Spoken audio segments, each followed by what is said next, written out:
Højlund a enfin marqué un but en première ligue. Pincez-moi parce que j'y crois pas. Højlund a enfin marqué, les gars. Jour de gloire pour Manchester United. C'est parti pour le débrief de Manchester United, Aston Villa. Et aussi, on va faire Liverpool-Burnley. Mais avant que la vidéo commence, n'hésitez pas à vous abonner, lâcher le pouce bleu, les gars. Ça fait du bien, ça fait plaisir. Voilà. On essaie d'avancer comme ça petit à petit. On grimpe. Là, on est passé les 1000 abonnés. On vise les 2000. Tout d'abord, dans cet avant-match Manchester United-Aston Villa, franchement, on ne vendait pas cher la peau de Manchester United. C'est vrai qu'ils jouent à Old Trafford, mais Aston Villa, ces derniers temps, ça carbure plutôt bien. Et Manchester United, c'était plutôt faible. Voilà, c'était plutôt faible. Ce qui faisait que, bon, moi, je me suis dit, ça va être un match où Aston Villa va marquer, bien gérer leur match et l'emporter. Et que United ne vont pas marquer, surtout. Parce que, bon, Højlund ne marquait pas, Rashford ne marquait pas, Garnacho ne marquait pas non plus. À part son retourné, il ne marquait pas. Il n'y a que Bruno à la limite. Du coup, je me suis dit, vas-y, on va laisser peser, United vont perdre. Mais non, je ne croyais pas si bien dire. Mais bon, tout d'abord, on va parler d'Aston Villa. Aston Villa, la première mi-temps, 20 premières minutes de jeu, 25 premières minutes de jeu, ils sont énormes. Ils mettent la pression à Manchester United, il y a des occasions, ils tentent des choses. Ils marquent les 2 buts qui viennent sur 2 coups de pied arrêtés. Par contre, Onana, sur le coup de pied arrêté, encore un coup franc. Après les 2 que Ziyech a mis, encore un coup franc, de la même manière. En fait, Onana, son problème aujourd'hui, c'est qu'il a du mal à rassurer sa défense. Et notamment sur les coups de pied arrêtés, il a vraiment du mal à s'imposer. Et c'est ce qu'on voit là actuellement, malheureusement. Ce qui fait que la UTD prenne 2 buts très rapidement. Je me suis dit, vas-y, on va laisser peser, le match il est fini. Voilà. On s'est tous dit ça. Le match il est fini, on va laisser peser. Mais non, Old Trafford se réveille après les 2-0. Manchester United vont se réveiller après les 2 buts marqués. Déjà en première mi-temps, fin de première mi-temps, on sent Manchester United qui commence à tenter des choses. On voit Rashford qui tente une frappe, on voit Garnacho qui commence à s'activer. Il commence à tenter des choses, mais bon, ça mène à rien. On s'est dit, vas-y, tranquille. Deuxième mi-temps arrive. Et là, un tout autre visage de cette équipe de Manchester United. J'ai cru voir le Manchester United qui a joué face à Chelsea. Ils se sont réveillés, et notamment Marcus Rashford. Parce que là, je suis obligé de parler de lui. Rashford, c'est le joueur le plus important aujourd'hui, je pense, à Manchester United, dans le sens où c'est le mec qui est censé marquer les buts. On l'a vu l'an dernier, c'est à cette même période de l'année où il s'est réveillé, il a commencé à performer et il a tout arraché. Rashford, aujourd'hui, s'il performe, je pense que Manchester United vont se relever. Vont se relever et il y aura potentiellement un retour dans le top 4-5 de Première Ligue si Rashford se réveille. Après, c'est vrai que ça ne dépend pas que de lui, hein. Il y a aussi d'autres paramètres défensifs, tout ça. Mais sur le point offensif, Rashford est super important. Et lorsqu'il claque une performance comme il a fait aujourd'hui, impeccable. En tout cas, on revient de cette deuxième période. Il part en profondeur, il fait une passe à Garnacho. But qui marque. La VAR retire. On avait déjà senti. La VAR retire ce but, mais on savait déjà que le match allait tourner. On savait déjà. Quelques minutes plus tard, Rashford encore pour Garnacho. Et cette fois-ci, c'est but. Old Trafford se réveille. Impressionnant. Quelques minutes après, Garnacho qui vient mettre l'égalisation. Mais Garnacho, mais qui es-tu aujourd'hui? En fait, Garnacho, il s'est transformé en McTominay. Il a pris la cape de McTominay. Habituellement, c'est McTominay qui sauve les fesses de Ten Hag. En plus, on entendait les supporters d'Aston Villa crier Ten Hag, que Ten Hag il va se faire virer après ce match. Mais non, Garnacho, il a pris la cape de McTominay et il est parti sauver la peau de Ten Hag.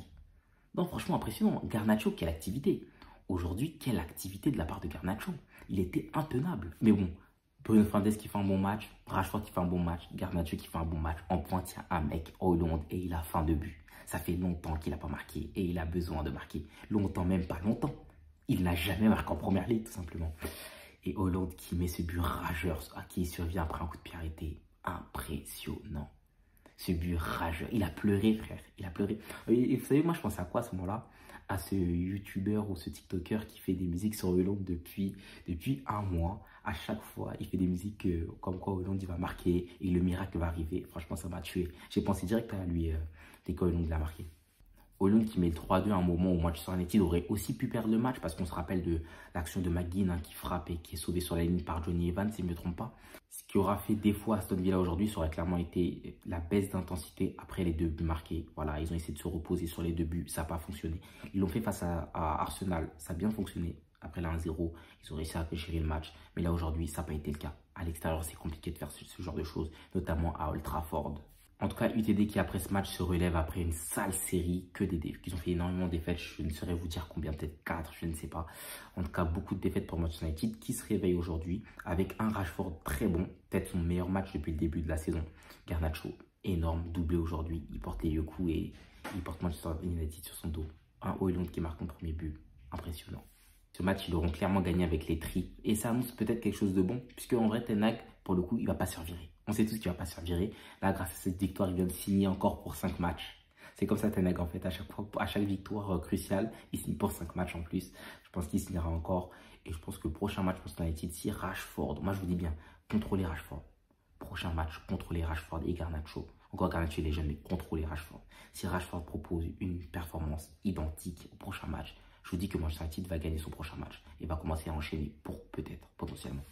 Pour que Manchester United revienne, il faut aussi qu'ils règlent leurs problèmes défensifs parce que comme défensivement, pas mal de blessés, ça les dérange énormément. Si Martinez revient, c'est vrai que ça va pas mal aider et Casemiro aussi, même si aujourd'hui on l'a vu avec son turban sur la tête là.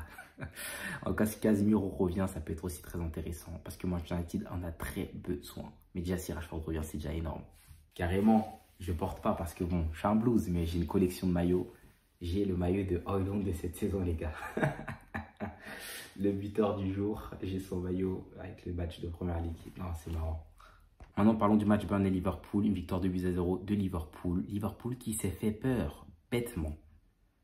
Liverpool, cette première période, sur la première période, ils ont été énormes. Beaucoup d'actions, ils ont tenté des choses. Gakpo notamment, grosse activité. Il est sur son couloir gauche aujourd'hui, pas en pointe, ni au milieu de terrain. Klopp au moins, aujourd'hui, il a compris, il a fait jouer à son poste. Et il aurait été très performant. Mais bon, lorsqu'on arrive dans cette deuxième période, Liverpool qui n'a pas réussi à tuer le match vont commencer à prendre des périodes offensives. Burnley vont commencer à se réveiller et ils vont commencer à avoir des occasions dangereuses. En fait, c'est ça le problème de Liverpool cette saison, c'est qu'ils ratent beaucoup trop d'occasions. Et après, ils vont se retrouver dans la merde puisque Burnley vont pousser. Mais bon, heureusement aujourd'hui, ils s'en sortent avec le clean sheet. Burnley ne va pas marquer. Mais ils auraient très bien pu prendre le but. Ils auraient très bien pu prendre le but. Et on a vu ça dans énormément de matchs de Liverpool où dans leur temps faible, ils ont encaissé. Mais bon, à la fin, ils sont toujours revenus. Voilà, ils ont un petit truc de leader cette saison qui leur permet à chaque fois de revenir. Aujourd'hui, ils ne prennent pas le but et tuent le match seulement en temps additionnel sur un but de Jota. Ça va lui faire énormément de bien, surtout qu'il n'est pas titulaire. Mais c'est une équipe de Liverpool aujourd'hui qui doit quand même se méfier, qui doit commencer à se méfier de ces occasions manquées qui pourraient leur coûter énormément de choses à la fin de la saison. Parce que pour l'instant, ça passe, c'est bien vrai. On a vu énormément de matchs où ils ont quand même réussi à sortir des ténèbres limite. Voilà, le match face à Fulham, le match face à Manchester City, le match face à Newcastle. Ils ont réussi parce qu'ils ont ce truc de champion cette année. Mais méfiez-vous.